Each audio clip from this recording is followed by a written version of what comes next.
Olá pessoal, tudo bem? Para você que quer entender como funciona a tributação das moedas digitais, você precisa assistir esse vídeo.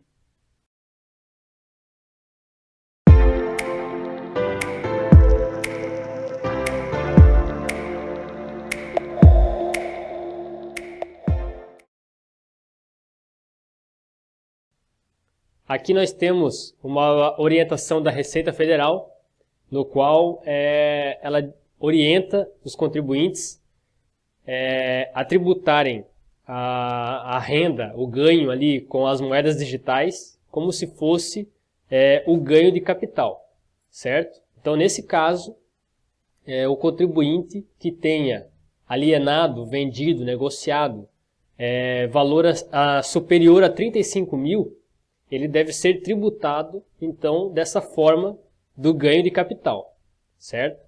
E aí nós temos a alíquota específica para esse caso. Então, de forma geral, 35 mil, acima de 35 mil, o contribuinte é obrigado a fazer, lançar os dados no programa específico aqui do ganho de capital e apurar o valor que tem de imposto a pagar, ok? Abaixo desse valor, a princípio, ele não teria ganho de capital. Nesse caso, ele estaria isento mensalmente do pagamento do imposto de renda referente ao ganho de capital. O ganho de capital, na verdade, é o lucro, né? Então, aqui seria uma tributação sobre o lucro, certo? Temos aqui uma informação referente ao recolhimento, que sempre no mês seguinte da operação, até o último dia do mês seguinte da operação, da transação, o contribuinte, além de apurar o imposto no programa de ganho de capital, ele também deve guardar a documentação para que ele possa comprovar essa documentação, essas operações que ele tenha, de repente, feito. Aqui temos a base legal, na qual a Receita Federal disponibiliza referente a esse assunto, tendo em vista que hoje no Brasil ainda não temos uma lei específica, ainda não temos uma orientação em lei referente às moedas digitais. Vários outros países também ainda não têm essa regulamentação, pois as moedas digitais ainda é algo novo, muito novo, que os países ainda não não criaram leis referente a esse tributo, a esse bem, né, esse ativo digital. Então tem algumas pessoas que dizem que deve ser pelo ganho de capital, outros dizem que deveria ser tributado como se fosse moedas de outros países.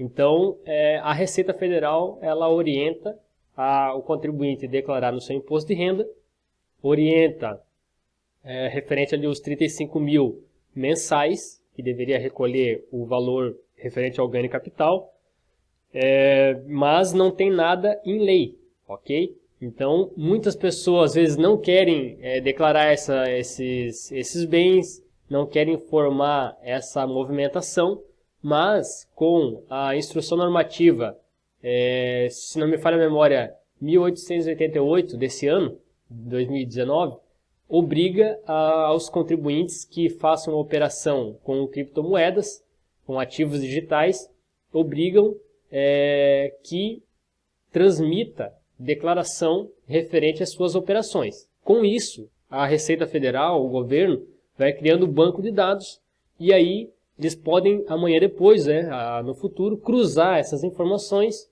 e identificarem que, de repente, o contribuinte tinha algum valor, algum ativo para declarar e não o fez, certo?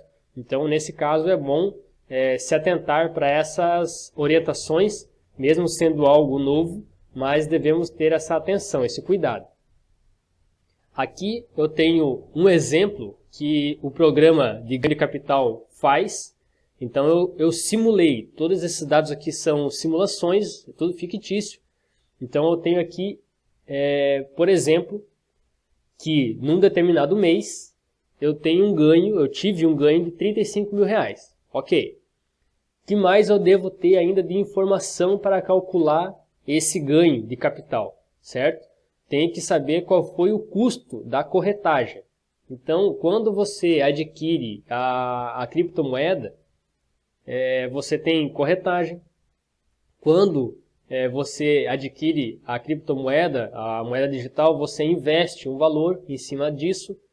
Quando você faz a venda, espera valorizar e faz a venda, você também teve um custo com corretagem. E esse custo, aqui eu coloquei também simbolicamente, que eu não sei se vai ser esse valor aqui, mas eu coloquei um valor de R$7.000 para o ganho de 35 mil. Tá? Você comprou uma moeda digital, por exemplo, por R$1.000, como temos aqui, ó, custo da aquisição R$1.000. Tá? Então, na época, eu paguei de taxa e apliquei o valor de R$1.000 e no longo do tempo, vamos dizer assim, eu esperei valorizar e vendi minha moeda digital e transformei, por exemplo, em reais, no qual gerou R$35.000. Nesse caso, gerou aqui, simbolicamente, R$7.000 de corretagem. Entenderam? Então, meu ganho 35 mil, custo da corretagem 7 mil, custo da aquisição R$1.000, que gera um resultado bruto de R$27.000. Agora, em cima dos R$27.000, já deduzindo os custos, como eu mencionei, é aplicada uma alíquota de 15% sobre esse resultado bruto, que nesse caso vai dar um valor de R$4.050. Gerando assim um resultado líquido de 22.950. Então, nesse caso, lembrando mais uma vez que é só simbólico esse exemplo, a pessoa aplicou R$1.000, ao longo do tempo ele ganhou 35 mil, converteu isso em moeda, em reais, de repente ele sacou para a conta dele e pagando o imposto de renda sobre o ganho de capital e tudo mais, todas as obrigações que ele deve fazer, ele teve um resultado líquido de 22.950. Outra observação importante que eu também já reparei, que tem pessoas que comentam que o valor aqui que nós devemos se atentar de 35 mil é quando você transfere para a sua conta, aquela conta convencional, do banco convencional, certo? Embora a orientação da Receita Federal ele não especifica isso, ok? Ele especifica que se você alienou, então alienar é vender, negociar. Nesse caso, ela não especifica que você tem que tirar da exchange e transferir para uma conta conta comum, de banco comum, ok? Então, isso aí fica algo em aberto, né? Eu já vi pessoas falarem que é só quando você transfere da exchange para a conta convencional, mas na Receita Federal eles não especificaram isso aí, ok? Então, o que nós temos que se atentar aos valores, a declaração que vai ter que ser transmitida a partir do mês de setembro de 2019, com base no mês de agosto de 2019. Então, todas essas informações vão criando banco de dados. Então, é isso aí que nós temos que se atentar. Como eu também já ouvi pessoas que negociam as moedas digitais falarem que não é para o pessoal terem medo de negociar, não negociarem mais. Isso é algo verdadeiro, porque tudo que nós temos ganho, de certa forma, tem uma tributação. Se temos uma empresa, temos tributação. Se temos salário, nós somos tributados. Se negociamos na Bolsa de Valores, somos tributados. Se negociamos moedas digitais, também somos tributados. Desde que a pessoa tenha resultado positivo, ela vai ter algo para recolher aos cofres do governo. Mas, de forma geral, você está ganhando com isso. Tá? Não estou dizendo que é legal pagar o imposto, ou que a alíquota é justa, mas, enfim, a orientação aqui para vocês terem esse cuidado, porque é algo novo, moedas digitais, e muita gente, eu já reparei que muitas pessoas estão aplicando recursos nessas moedas, e isso vai acarretar em mais obrigação acessória para o futuro, mais controle perante os órgãos de controle, ok? Então esse é o vídeo de hoje e até o próximo.